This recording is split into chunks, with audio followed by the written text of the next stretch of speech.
Hey guys, welcome back. I am Chris with Marksman Shooting Sports and WeBuyGuns.com located in Westfield, Indiana. You are watching Marksman TV. Today I wanted to talk about the big issue that's been going on around the idea of universal background checks and really the more sinister implications I think it'll have than some people are probably talking about. Anyway, if that sounds interesting to you, please stick around. That's coming up now.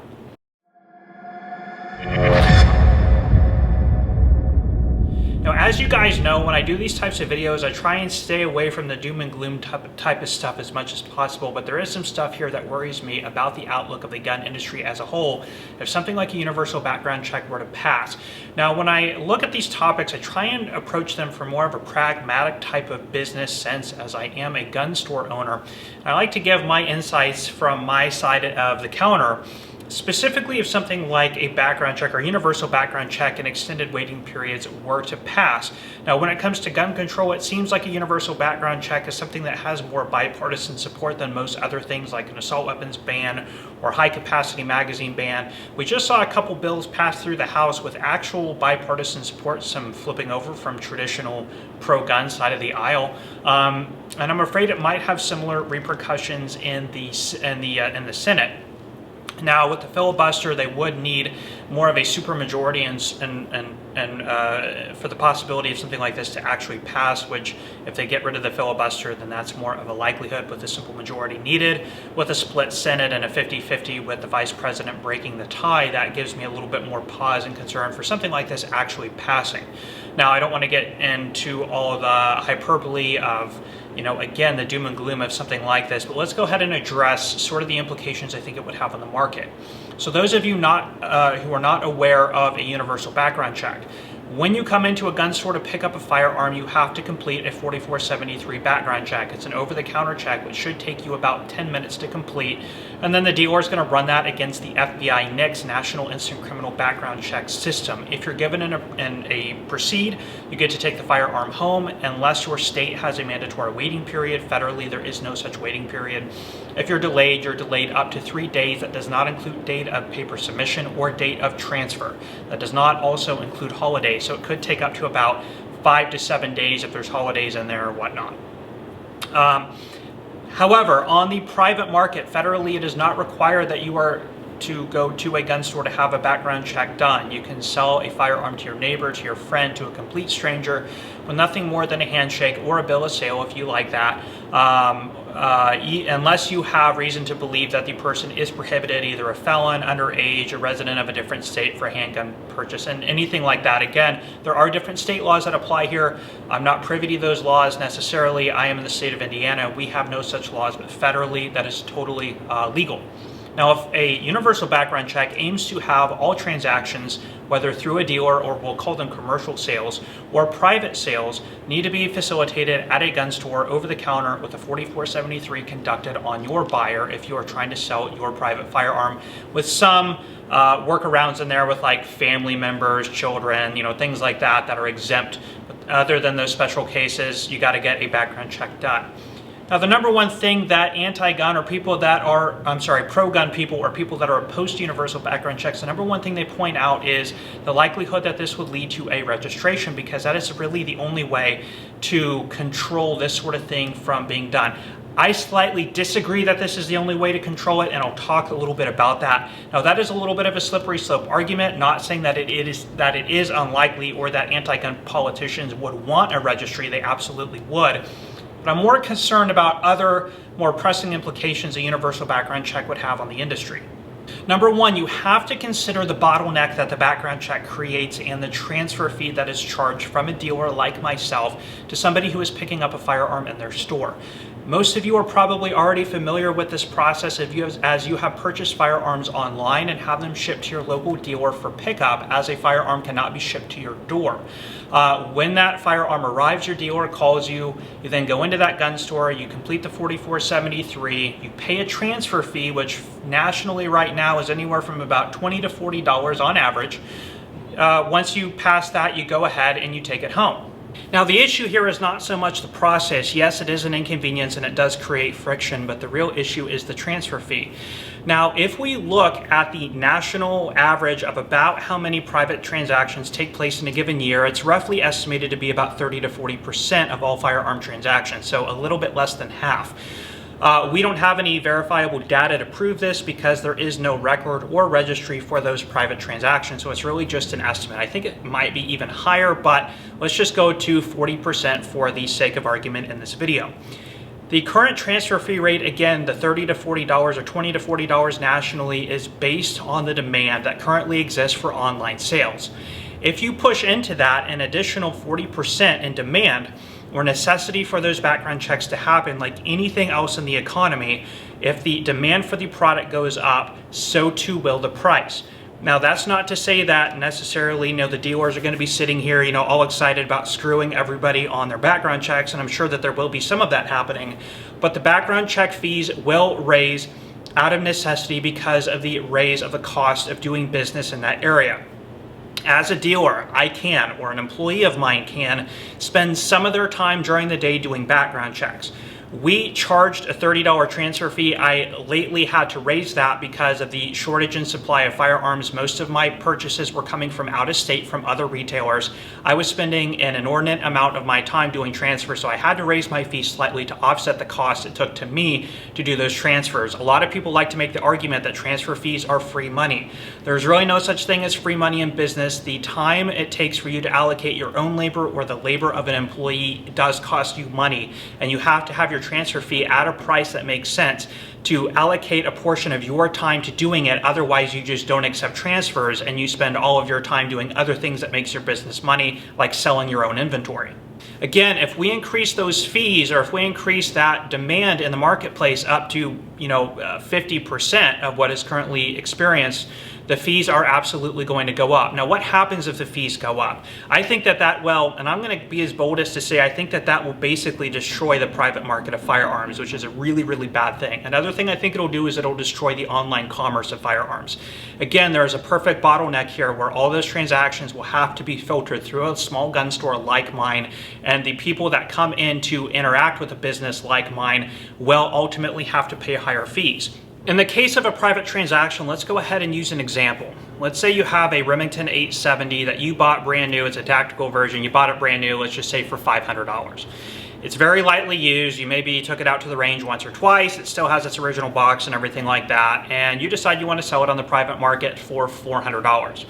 Your neighbor has shown interest in that firearm, so you decide you're going to sell it to your neighbor. Now, because of universal background checks, you have to go to the gun store to get this done. Now, the gun stores have now raised their prices up to about $75 to $150. Let's just say $100 for a transfer. That's not out of reason because, well, a lot of people would argue if it's out of reason for the work that's required, but consider NFA transfers. Most gun stores charge about $100 to $150 for NFA transfers because of the time it takes to have to do the forms and send off all the information.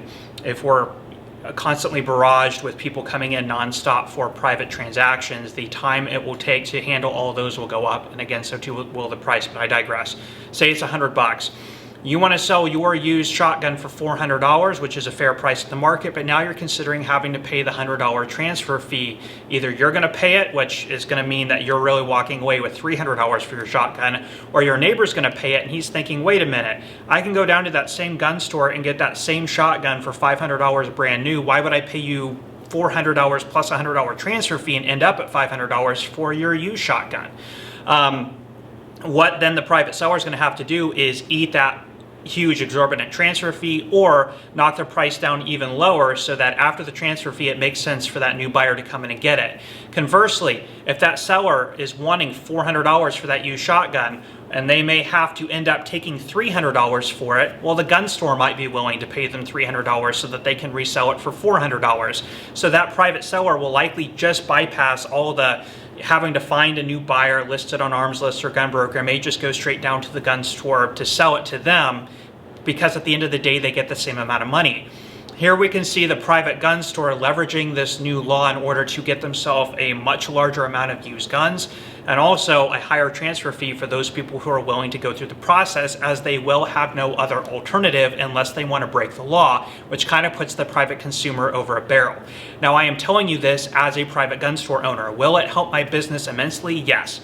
Absolutely not something I want, because I think it hurts the industry as a whole. And that's why I want to give you guys my perspective of what power that will give to gun stores like me against you guys, the consumers. So keep that in mind. A lot of people like to say, hey, it's no big deal to just go get a background check. And on face value, sure, okay, I can understand that argument. But those are the implications that I think will come with this. And I do think that it's going to hurt the private market immensely. Now let's look at the online retail market. Those online retailers are bottlenecked as well, having to ship their firearms to a local gun store for pickup. That transfer fee will likely be the same, whether it's an in-person pickup or whether it's an online shipment. Which means if you're going to try and buy a brand new Glock 19, and maybe at your local gun store it's $600 or $550, and online it's $500, which, okay, after a $20 to $40 transfer fee, you're still coming out about $50 to $60 a head. What if the transfer fee is now $100? Now the pricing is at the same, if not better, at your local dealer. You're just going to go in and get it there. You get it the same day. You get to see the firearm that you're picking up. I think that'll have a huge impact on online retail as well. And what we'll basically see is a consolidation of small mom and pop shops, bringing back the gun industry to what it was in the 70s and 80s, prior to the internet, and really prior to the ability for people to engage in online commerce with one another through options like Armslist or Gunbroker. Now, a lot of people like to say, the government doesn't have a registry, they have no idea what I have, and the serial number, the make, the model, and all of that. If I don't comply, there's no way that they will know. That is true to an extent. But again, I want to give you my perspective as a gun store owner. There is such a thing as a firearms trace that a lot of people might not know about. How a firearm is linked to a buyer, if the firearm is found at the scene of a crime, is, let's just say, a Glock 19. There's a murder, a Glock 19 was found to be in connection with this murder. The FBI or whoever's doing the investigation will look up the serial number, and they will contact Glock with that serial number. Glock, who has a record of every firearm they produced and sold to other wholesalers or retailers, will identify who they shipped that gun to. Let's just say it's a wholesaler.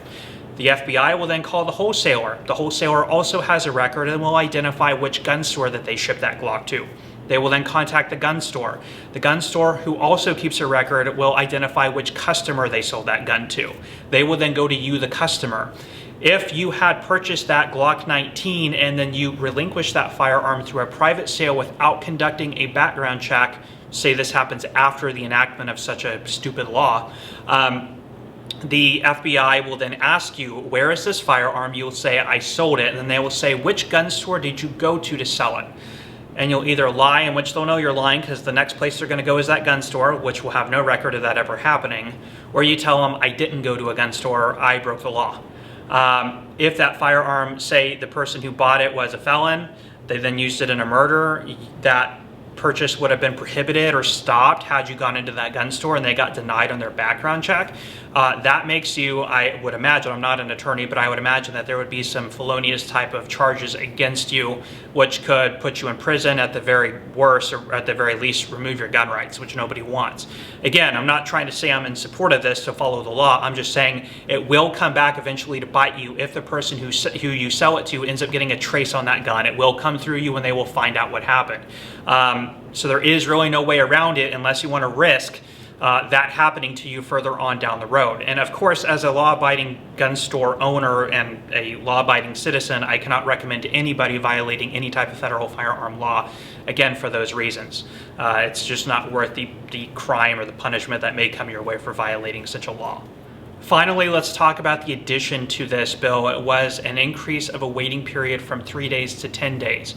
After the 10th day, and again, I'm not an attorney and I'm trying to understand this the best I can, you would have to then petition the FBI to investigate your background check if they do not come back with a status within a certain period of time. This could greatly prolong the amount of time that it takes for you to get your firearm. The other issues that causes for gun stores is if they have to sit on your firearm for 30 days or 60 days, that A, takes up a lot of storage, and B, sits on their insurance. If they were to get a fire or somebody were to break in and steal your firearm as it's been sitting there for 60 days, the gun store is going to have to reimburse you for that. That's another reason the gun store will likely start charging a large transfer fee. In the case cases of NFA items, where the firearm, like the suppressor, the machine gun, whatever, the transfer, where the item is going to be held up at the FFL dealer location for a period of 6 to 12 months, this is another reason why the FFLs charge $100, $150, $200 for an NFA transfer. Not only is it time consuming to conduct the transfer, but that firearm and property stays on the premises of the dealer for a period of 6 to 12 months, taking up their space, which, you know, a retail commercial space costs money. It also sits on their insurance. Again, if something were to happen to that $30,000 machine gun or that $1,500 SBR, the gun store is going to have to reimburse you for that if they have some sort of moral compass, as you know, if their security was lax enough to where that item was to be stolen. Obviously, if you're putting your faith in that person to hold your inventory, you expect for it to be protected against theft or damage. Anyway, guys, I don't know if other people have been talking about these sorts of implications. Again, when it comes to universal background checks, the number one thing I hear people kind of worried about is the registration and stuff, which again may happen, and I don't doubt that people would try to pass on a registration.